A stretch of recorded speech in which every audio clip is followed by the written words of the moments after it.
Thanks for staying with us. This is your station, Africa Independent Television, and welcome to your program, Secret Watch Africa. On the program, every week we'll bring you that information you need to keep your life safe and secure. Wherever that information is, we'll make every effort to bring it to you. Welcome to the program. Today, my name still remains Patrick Abambo. Today, I have the studio with me already to look at a review of the recent report that was released by the Amnesty International. I have my friend David Flat. How are you, sir? I'm fine, thanks. Thank you very much. Thanks for having me. Good. David Flat is actually the president Global Amnesty Watch. Global Amnesty Watch is that organization that try to balance situation and make sure that balance report and views to make sure that the quest for peace and security in the world is guaranteed. So that is why he's joining us today on the program to look at the Amnesty International report. But before that, let us give you this report on the non-kinetic approach to executing the war against terrorism and insurgency put together by Security Watch Africa, Ernest Enuneku. So sit back as we bring you that report before we'll commence our discussion with Mr. David.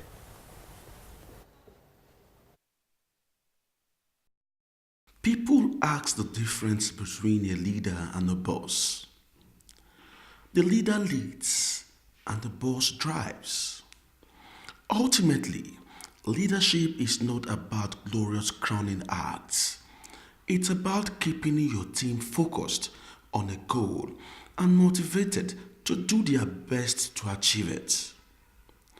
Especially when the stakes are high, it's about laying the groundworks for others' success and then standing back and letting them shine. These are some of the outstanding qualities of Lieutenant General Tuku Buratai that stands him out as a leader with a difference. Upon assumption of office as the Chief of Army Staff, at the time the country was under attack by the daredevil insurgent group Boko Haram in the northeast, the Niger Delta Avengers blowing up oil pipelines in the south-south, the indigenous people of Biafra, IPOB, agitating for secession from the Federal Republic of Nigeria, and lately, the marauding killer headsmen in the northwest and north central. Lieutenant General Tuku Buratai did not only face the challenges headlong as a trained soldier, but also introduced the non-kinetic approach to winning the war. He and his officers and soldiers decided to win back the hearts of the people to make them believe once again in the entity called Nigeria. This they did through community engagement and helping in solving most of the basic infrastructural and medical needs requested by them. The Nigerian Army has so far provided drinkable water, executed irrigation projects, and carried out medical outreach in some communities in Zamfara, Borno, Kogi, Gombe, Benue, Taraba, Adamawa, Bauchi, Bayelsa, Abia, Imo, Ogun, and some other states of the Federation, including the internally displaced persons IDP camps. Of particular interest is the civil-military relations water project because some of these communities had no government presence. The people felt rejected and easily bought over by terrorist and insurgent groups. Security Watch Africa, in an exclusive interview with a retired Lieutenant General Chukwukadibia Obiako, a man who has served Nigeria in different capacities and also at the United Nations, throws more light on the need to win back the people. You were interacting with the communities, you were providing basic things that water, medication for the people, yes. You know, and I remember I chatted with you, say, yeah, this is how you can be able to gain their confidence. Yes. Recently we noticed that General Burata is also doing that. Yeah, you have to win the hearts and minds of the people. I said that's the non-kinetic form of the warfare. Thank you. Tell us more about this, sir. The fact of the case is that you are dealing with insurgency. Insurgency thrives because the people, they have the support of the people. Fish can only thrive in water. If you remove fish from water, what happens? It dies. Good. If the people say no to insurgency, insurgency will die. And the only way by which they will say yes, say no to insurgency, is for them to be convinced that you're a better alternative. So the government, in totality, must seek to win the confidence of the people. If you don't, you're wasting your time. As long as insurgents have sympathizers, and the sympathizers can be condoned by the community, it will continue to thrive. Because we have had their children. In the first instance, that there is insurgency, or whatever it is failure in governance. It's failure in governance. The people can't find anything better than what the insurgents are promising. They have tried you several years. You have not delivered. So when the difference comes and sells a new idea, they will buy. Not until you can make that stuff unattractive, then of course you can't gain their confidence. So simple approach. And that's the essence of good governance we're talking about. You are not governing the people in the city. But I can say it categorically. More than 50% Nigerians have never benefited anything from government. All through all the government systems we've ever had. And it's not only in Nigeria. That is why we have problems in the whole of Maghreb, even some part, Sahel. Because the governments are not in all parts of the country. They don't know whether government exists or not. But here is somebody who comes around, brings them some food, brings them some milk, brings them some seedlings to plant. Automatically, the person is a darling. You, as government, coming to them, you're a foreign body. That's the issue.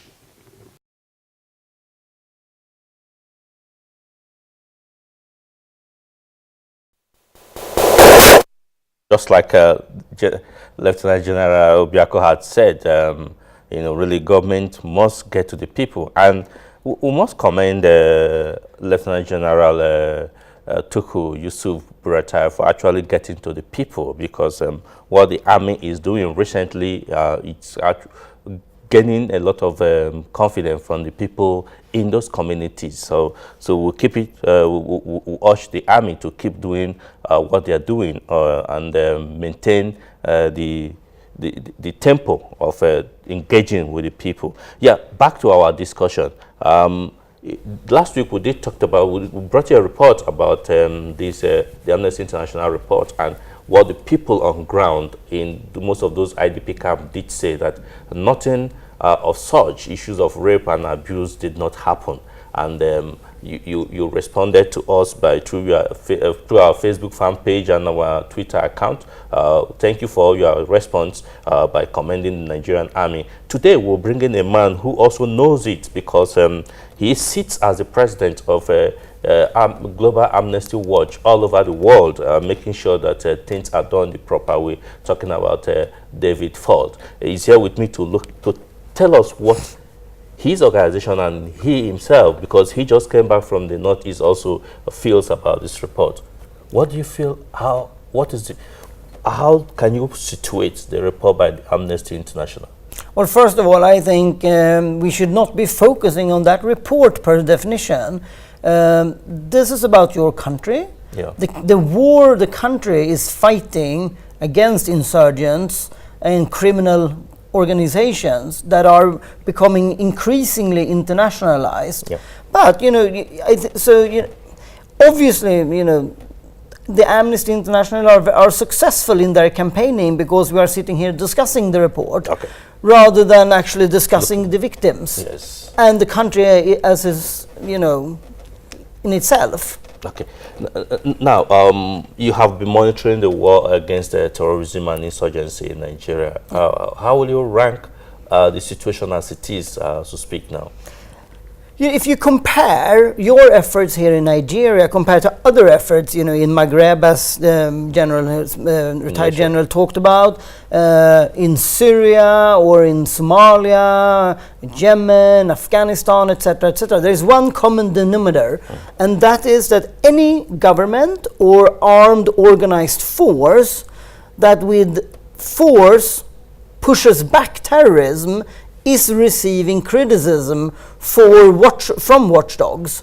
It could be Amnesty International, Human Rights Watch, and other civil society organizations, and that is completely, normal and nothing unusual. When you ask me, when I compare, well, I've been up in Maiduguri a couple of times. I've been in the surrounding areas. I've been on patrols with the army. I have been to IDP camps. Less than 24 hours, I visited a number of IDP camps around Maiduguri and outside of Maiduguri. And what I see the army doing is providing perimeter security. I find it extraordinarily unlikely that people from the army enters the IDP camp. It simply is not set up that way. I would have to question those claims. Of course, I haven't dissected the Amnesty International report bit by bit and sentence by sentence, but usually what we see and what we have to remember is that these global organizations that are advocating for X, Y, and Z are primarily focusing on raising funds for their advocacy efforts. Yeah. The disadvantages they have is that they rarely can go, or actually rarely do go on the ground and see the operations happen, and therefore it is somewhat questionable to me to put out blanket statements based on third-party intelligence or information gathered. What I prefer to do is to go on the ground and see for myself exactly what's happening, and then form an opinion and put out a statement or a report on the back of that. Yeah, because on this program we had said it earlier that from our own findings, our research, we found that Amnesty International is really not on ground in those areas, so we wonder how they get their report, unlike you who had visited.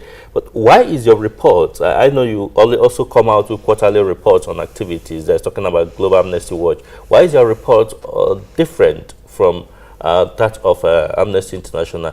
How depth do you go to get your report? Well, I think they're different, and I think they serve different purposes. That's the main reason why they're different. One is for advocacy on a global arena, and one is more to map and understand, current affairs and attacks, etc., etc. So one is more of a mapping exercise, to factually list what has happened, skirmish, attacks, suicide bombings, etc., etc. And the other one is taking a broader view. I think we can't denounce everything Amnesty is saying. There's element in their reporting that needs to be addressed, and there's always room for improvement. I mean, no army fighting a war on terror is perfect. So it would be naive to think that things haven't gone wrong from time to time. Yeah. But that said, it is important to remember the army is here to protect the sovereignty of the country, its borders, and keeping its citizens safe. If we go back to 2012, did we see the schools were run in Maiduguri, for example, on a skeleton basis? You could see very little children, no street activity basically going on, no stalls, no markets. It was basically a Boko Haram infested hell on earth type of place. Today it's very vibrant. Why is it vibrant? Why do people go to school? Why do they stroll around after school, boys and girls? Because the army is there providing security for them, and the kids and the families feel safe sending their kids to school. And I think that these big organizations should look at this, look at the improvements and the fact that all the girls and all the boys are back in school. That is a huge improvement. If you're joining us, this is your program, Security Watch Africa. You can participate through our social media platforms, our Twitter handle at Security Watch 97, or go to the first our fans page on Facebook and like and send your comments. So we can take it here, or our send us an email, secwatchafrica@gmail.com, so that we can interact. Yeah, I have a question here for you already. One of our viewers have sent me. You say, what effort it's Global Amnesty Watch putting in place in other countries to help military and civilian maintain rights to life and dignity of human persons? What efforts are you doing? Our work is focused on Nigeria and the situation in the Northeast right now. I personally have experience from the past with insurgencies in other parts of the world. We're obviously trying to take advantage of what we have learned in other places and implement it here, so that the people can be safer here. And that is a no-brainer to do. You don't need to invent the wheel every time in order to make progress. But I have to say, the army is making good progress. There is, of course, room for improvement. Exactly. Certainly, they can be perfect. I know that one of your reports, which I read through, actually, it's in agreement with what the United States government, recently the United States President, they made a comment commending the armed forces execution of terrorism and encouraging other countries that are facing similar issues to copy from what Nigeria is doing. Do you agree with that? Yeah, I think it's a fair assessment. I mean, our army is on the forefront of the global war on terror. It is important that war, is expanded, and that the terrorism in the Northeast are dialed back further, and not expanding. And therefore, any effort to dial them back is the right thing to do, I think. Okay. Yeah, in our report, we did talk about the non-kinetic approach, that you may use brutal force, shooting, killing people. You may not eventually not win the war, and so the Nigerian army under General Buratai decided to win the hearts of the people by providing basic amenities to them. Do you think this is workable? Do you think this can achieve the results? I think, of course, you need to win hearts and minds. That's pivotal. And if you go to Maiduguri and see how the army operates, they are in very good standing with the communities in and around Maiduguri. They get well received. They pay utmost respect to the communities, and that is obviously then, an effect of having won the hearts and minds of the people. The second you need to do, I don't know if more violence is the solution to things, usually not, but you need to maintain your presence so that Boko Haram can't feel that there is a window of advancing. So presence is important, and further extending your presence, it's going to push them out further and marginalize them even more and make them even more scattered. But you also need probably to engage in some effort of talks with them in order to peel them off and diminish them as an organization. I don't think everybody that is in Boko Haram is necessarily comfortable with that, but there's no alternative.